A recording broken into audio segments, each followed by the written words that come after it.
Hey, a day in the life of a private investigator. Well, today I'm blowing this popsicle stand and headed to a town called Ontario, Oregon. It's about 4.5 hours from here. So I'll take you on that journey. I'm going to meet with a client. He's at a penitentiary there and discuss his new case. So here we go.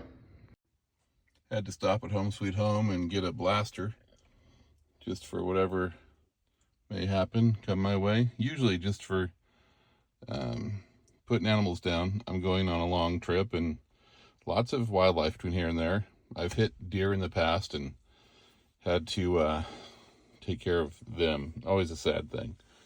Also checking out this radio to see if truckers are using this frequency, the GMRS frequency. So got 4.5 hours ahead, and I'll show you a couple towns along the way. Here we go. Goodbye, hometown. I'll see you tomorrow. I need to make sure I don't miss my turn in 94 miles.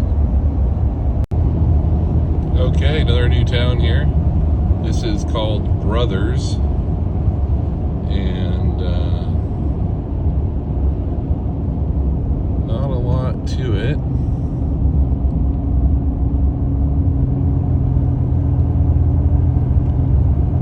Slow down just a little bit. A little rest stop over there.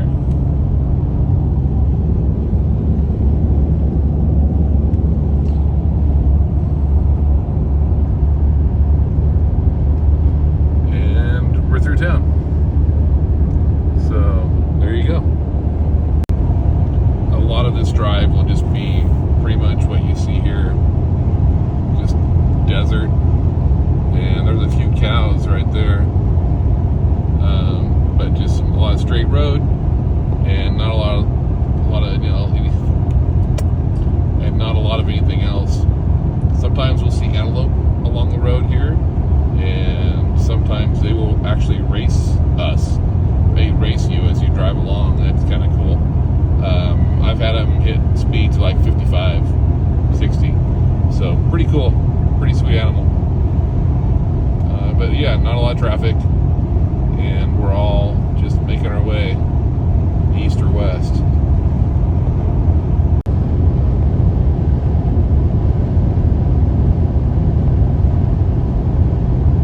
Road is pretty much to the horizon.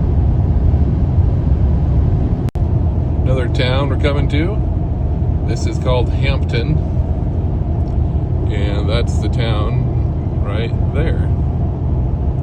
And a big cattle handling operation here. A little horse, look at that. Nice. That guy just passed me, and oops, a little blurry. I'm going 72. And he was a Harney County deputy, so I guess he's going home. Probably can't see it, but right over there is a lake called Chickahominy, and my grandpa used to fish out there. But it's just a lake in the middle of the desert. It's crazy. Almost every time I go by here, there's a horse on top of that hill. Oh yeah, see him? He's right there. Okay, we're just getting to Hines, and it kind of melts into Burns, and it's actually not just a one horse town. They've got 4 horses here. History on this place was a big forestry products type of town back in the day, and there's the stack where they used to burn sawdust and provide electricity for the mill with like a steam generator or something probably. So anyway, that's the old mill grounds, and my uncle was a millwright there for years and years. They have some kind of a plywood or something plant in there now, but it's not near the operation it was back in the day. It's a pretty sweet flag. Look at that thing standing tall.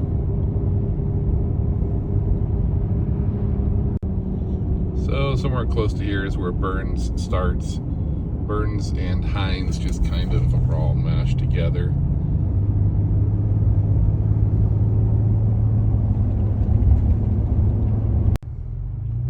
Here's the left turn I need to make after 127 miles. Did it. So this is kind of downtown Burns. Big Ford dealership and hotel, and this is where they have their parades, that kind of thing.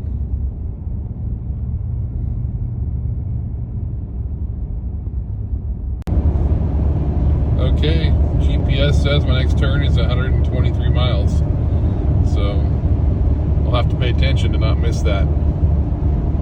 Just leaving Burns. After a couple hours, it's time to turn the massage seat on for a few minutes. Yeah, it kind of spoils me. This thriving metropolis is called Ventura.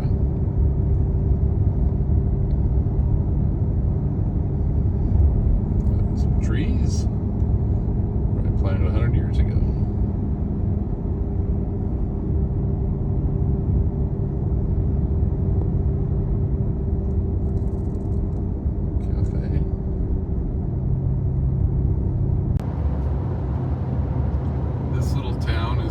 Vale, like V-A-L-E, and it's just about 20 miles from Ontario, where I'm headed, so we're almost there. I was wrong, it's 12 miles to Ontario, so even closer yet.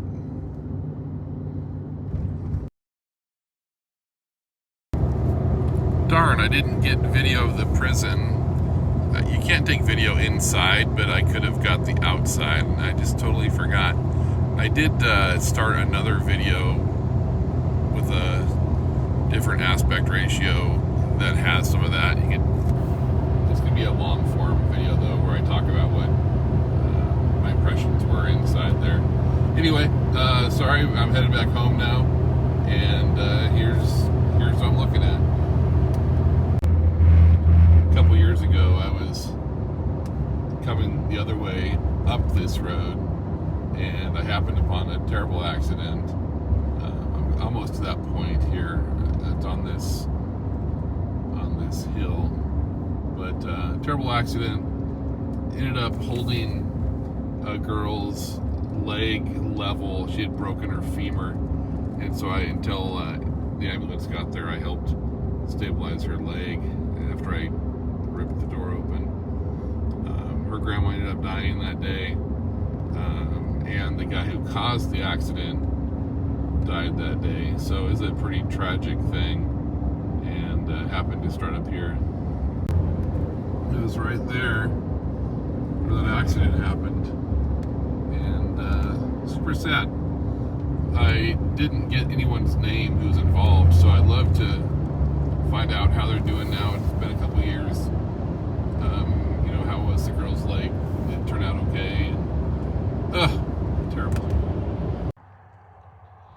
Just off Highway 20 in Oregon is Camp Gap Ranch, and from 1936 to 1942, there were over 200 guys working around this area. This was their main camp, cutting fence posts for, oh gosh, the U.S. grazing service. And so they're cutting fence posts and fencing materials, that kind of thing, out here in the desert during that time. Here's a shot of where I'm standing now, what it looked like back in the day. So only a few remnants left. Got this house right here. I'm not sure the house, but it's a little stone building, and a couple other things out there. Pretty interesting. Little side note, and I'm back on the road. This is at Camp Gap Ranch, or Gap Camp Ranch, whatever it was. I'm wondering if this was a hitching post. They must have, maybe they had horses back then they're working. It's really strange. So, who knows? You can see there a bunch of the rocks they piled up as kind of a border fence.